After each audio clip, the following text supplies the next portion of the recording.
Hey everyone, we are here with Ross Adams from Miracle Camp and a member of the board of Miracle Camp, Doug Bernath, good friends of mine. These guys are awesome and working hard, and we appreciate what you are doing at Miracle Camp. And we thought if we could take a few moments to share with all of you that are going to see the video some of the happenings that are going on at Miracle Camp, it might be helpful for you to know what's going on, for you to be able to share what's going on with others. And some of you may have already be familiar with this, but a lot of you, this will be the first time you've heard this. So, Ross, Doug, welcome. We want to get a wonderful word out about the Rooted and Rising campaign that's taking place at Miracle Camp and what that entails. I've got a lot of history with Miracle Camp. I know Doug and his family do too. And so it's exciting to be among the first to hear what you were doing. But let's tell everyone what we're doing at Miracle Camp and why this is such an important time for Miracle Camp. Can you do that for us? You bet. Well, thank you, Mike, and thank you, Doug. So appreciate the partners, particularly in Northwest Ohio area, but so many great partners around the region that have a long history and legacy with Miracle Camp. As you know, Mike, this past year we celebrated our 60th anniversary. So July 26th of this past summer, 2025, we had about 550 people on the property celebrating the history of Miracle Camp. We had many families from Northwest Ohio, particularly Fort Wayne, Peoria, around the area that we're here celebrating. And I had a chance to meet some of the first directors and some of those people and families that were involved with Miracle Camp. And so one thing I love, particularly, is just the early history of Miracle Camp. That a number of men, families from Northwest Ohio, had a vision for a children's camp in Michigan, and kind of stepped out in faith, and some miraculous things happened. In fact, that's part of where the Miracle Camp name comes from. And so, yeah, we've 60 years of ministry at Miracle Camp. We're starting year 61. In fact, summer camp starts this coming Sunday, just in a couple of days, and we already have more kids signed up for this summer already. Even though we have months out, than we had all of last year. So it's looking like it's going to be a packed out summer. Last year we served 13,000 guests, Hmm. and most of those were students and young people, families as well, and men and women. So we're excited about the growth. We've had waiting lists in our winter camps. We call ice camps. We've had waiting lists in our summer camp. And so it's an exciting time. I'll pause for a second. Doug, I know from your perspective as a board member, you've been involved with Miracle Camp, but I'll drill deep into some of the details. But anything kind of high level you'd want to share, Doug? Well, again, I think just the history of Miracle Camp and those that stepped out in faith to begin Miracle Camp. I'm just coming on behalf of a multi generational family of Miracle Camp. Miracle Camp has had the most significant spiritual impact on my family, myself, my children, and now my grandchildren. Actually, last night, my granddaughter came running in. She said, "A week from Monday, I'm going to camp." And then she saw my shirt this morning and she said, "Why are you wearing a miracle?" There's just so much excitement within the family, and multi generational, and just spiritually, the way camp touches not just our campers, but our guest groups as well. So, have a real strong passion for camp and really appreciate you and your leadership, and just share a little bit more about what we're looking at in the future, Ross. Yeah, you bet. Well, thank you for that. And I so appreciate Mike, with you and Doug, and your leadership and vision for what we're doing at the camp. In fact, my grandkids just walked in the door here. Anyways, that's funny here on a call, guys. But Yeah, so over the last 2 years, the board, our senior leadership team, our board, including our conference, our churches, we began this strategic planning process, a master ministry planning process. And a couple of things really emerged as priorities for the future. And number one is, more beds and better beds. And so, kind of key to our vision is a new camper lodge, a new guest lodge that will add 112 new awesome beds to our camp ministry, which will address, like I said, the waiting list issues we've had with our ice camps. with our summer camps. As I mentioned earlier, we served 13,000 guests last year. About 80% of those are students or young people. And we know based on, statistics and how God uses camp, how God uses the power of camp, that significant decisions are made. In fact, in any given year, somewhere between 800 to 1,000 people out of those 13,000 make first-time decisions for Christ or significant new decisions for Christ. And so that's what is so exciting and motivating to us. We add 112 new beds. That's 4,000 plus, new kids every year that will be under the sound of the gospel. So that's kind of priority one. We do have some other infrastructure things as part of our plan with, updating our wastewater and, roads and sewer and water and landscaping and some improvements around the property. But kind of that first priority is the new lodge. There are some longer term things that are part of the mission as well. But let me pause for a second. Again, Doug, you've been neck deep in the strategic planning and kind of the need for these important projects. Anything that you would add to that? Yeah, Russ, I think with the lodge that we're looking at now, I think what's important for everyone to know is this is like a phase two of what we set out and completed 7 years ago with Evergreen. Evergreen, again, we had the same need. We needed more capacity. We need better beds.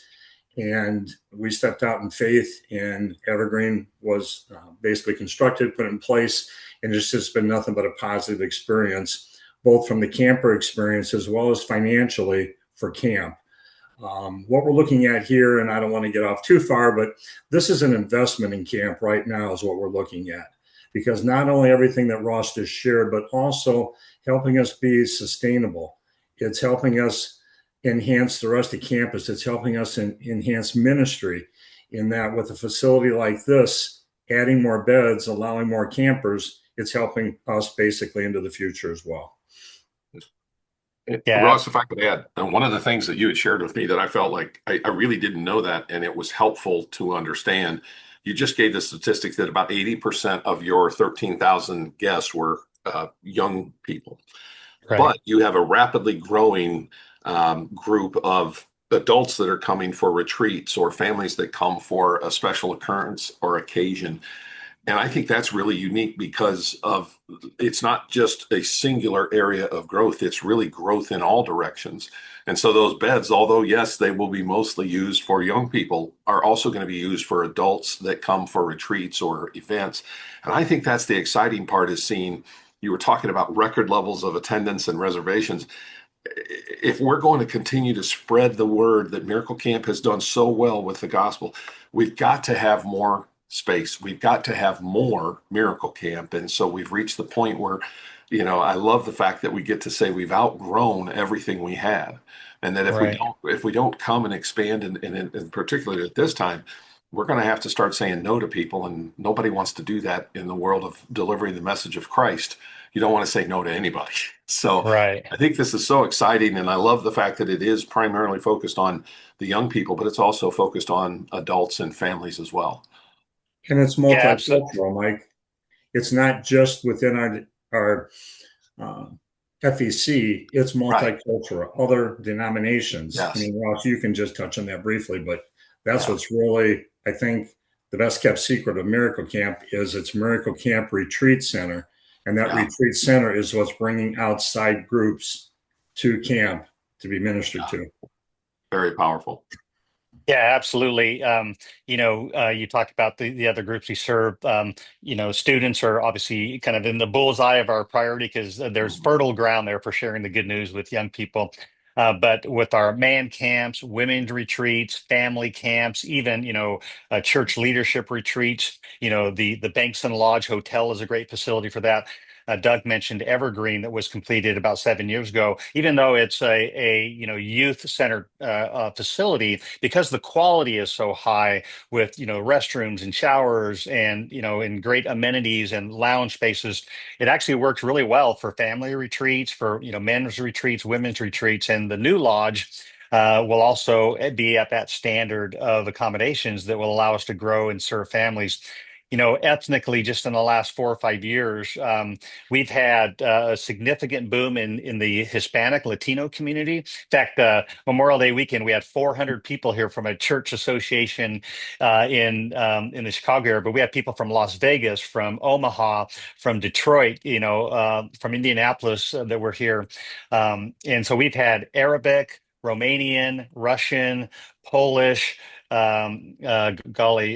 Chinese, Latino. And so, yeah, the ethnic diversity in the family of God has been just exploding at Miracle Camp. God's given us this great piece of property, about 120 acres on a lake in Southwest Michigan, that's geographically centered, just an easy place to get to from Chicago or Detroit or Grand Rapids. So absolutely, I think I mentioned earlier, our guest group ministry. So we, in addition to the programs we do, we also host churches, Christian groups to come in and do their program. That part of our ministry has tripled in the last 5 years, and so it is just exploding. And that's kind of leads into the need for more beds and to utilize this property that God's given us as a platform to share the gospel. I think, Ross, that's fantastic. Can we dive into that a little deeper about the need? Can we jump into share with us the campaign that is underway to get Miracle Camp to where it needs to be? You bet. Yeah, so again, as I mentioned, we had this strategic planning process, and so we laid out what's the next 10 or 20 years going to look like. We've celebrated 60 years of ministry. We're heading into the future. What are the priorities, and where are we headed for the next 5 to 10 years? So the first priority is a new camper lodge, and that's about a $4.5 to $4.7 million project. We are completing the final design construction documents now as we speak. There's some additional on-site wastewater kind of sewer upgrades that we need to do. We'll be doing a kind of a side project with the county and the municipality for a wastewater connection. But our immediate priority is $5 million dollars. As we sit here today, we've raised about $2 million in cash and pledges, and so as we head into this summer, we're really trying to get some momentum. We'd really like to get to that $3 or $3.5 million kind of threshold before we are able to put a shovel in the ground. And so there is, some urgency in, taking advantage of the winter seasonal cycle, here in Michigan. And so our hope is, this fall, September or October, that we could put a shovel in the ground. But 5 million is the first kind of scope of work.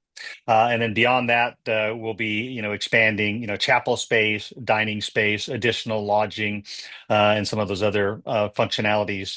But yeah, that's really the core focus is the new camper lodge, and hopefully to be able to get started on that as soon as possible to address the demand and the growth needs. Doug, would you add anything to that? No, I think you summed that up real well. That is the immediate need. That's what's most important. But I think it's important to realize it's just part of the strategic plan. Right. It's not the end, the end of the means. It's part of the strategic plan. That's the number one priority. Doug, if we were going to talk about heading that direction, how do we help people understand what's next? I think what's most important is that we just pray for Miracle Camp, pray for the ministries that happen there daily, wisdom for the board and the staff, as well as our campaign. Prayer is always the first priority. Two, just connect us with others. The purpose of this chat here is to connect with you that are watching, but you also are aware of others that are seeking opportunities to give to ministry. And in my heart, in my mind, what a ministry. And maybe it's just my passion for it, but there are others that I think would really have an interest in this type of a ministry, particularly when Ross has shared that it's not just within a church or a denomination. This is multiple nationalities. And third, which is really also the purpose of this call, is consider giving financially. Join us as we grow. We want to improve the camp experience, as Ross has shared. And we want to share the gospel with more groups every year. So those would be the three priorities, as you're watching this, how you can come alongside us. And yeah, you got two investment guys here sitting on the same call. And yes, it's about money. And yes, we're not afraid to talk about it. And more importantly, we're not afraid to ask. So I just think it's a great privilege here to be able to be on this call with Ross and with Mike and just share the gospel that's taking place at Miracle Camp. Well, Doug, I appreciate that, and we've had a long-standing friendship. Even though we're in the same profession, we're proof that people can get along and compete friendly. But I want to echo something that you said a little bit earlier that I think is really key. I know it's for my family as well. Doug, you had mentioned that it's multi-generational for your family. Now your grandkids are going. I look at my kids, and I have to share this story. I look at my kids, and both of them they loved Miracle Camp. It was, we can't wait to get to Miracle Camp. We can't wait for that week. And you just saw your kids return home with a whole new excitement, encouragement. And a really neat story is my daughter took a friend and just out of the blue said, I want to take this person to camp. And I said, okay. And I had worked with her father and I knew him, but I don't deny that Miracle Camp had a role in this, but that gentleman and I are now business partners. And so it's really unique how the reach of Miracle Camp is far greater than we can really even touch on or explain. But the blessings that come from Miracle Camp and the lives that are changed at Miracle Camp are evidence that God is at work, and he has been at work for 60 years doing this. So Doug is right. We are asking you to partner with Miracle Camp, partner with us. We look at it, and I know we view it from the standpoint of stewardship. Doug said it so well. Everyone wants to give to the cause of Christ, and sometimes they just need to be informed of the projects that are available to give to motivate them to do that. So if there's anything that we have said or anything that we have shared that you believe has touched your heart, or where you would like to know more about Miracle Camp, we're going to encourage you. This is all going to come to you in an email with our contact information. Reach out to any of the three of us. If you want to set up a group, we will come to your home and talk to friends and family about Miracle Camp. If you want to do a private Zoom call like this, we'll do that with friends and family. We are here to serve Miracle Camp and serve you.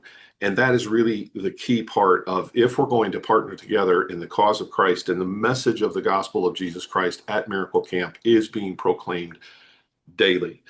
We have to do our best to continue to foster that. And that means we have to be good stewards and make good decisions with our resources. So we do that, and we help people do that. And that's something that we really would like to encourage you to start thinking about.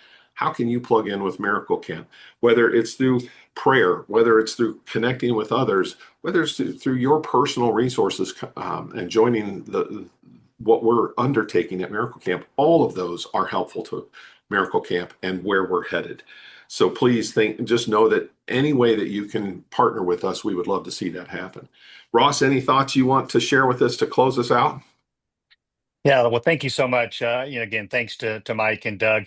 They both have significantly committed to the campaign, so they're in it with us, and we're so excited and thankful for that. I gave them some pretty stretch asks, and they stepped up in maybe a slightly uncomfortable way, but appreciate your sacrifice and your part in this. One final thing I would say. So this week, as we're getting ready for summer camp, we have a couple of former campers from Basque Country in northern Spain. And so every summer we have 60 to 70 students from northern Spain, Basque Country, that come to Miracle Camp, and a couple of them now are on summer staff. And so walking around in northern Spain are students with Miracle Camp t-shirts and tattoos. And so the reach is beyond the Midwest. It's actually international.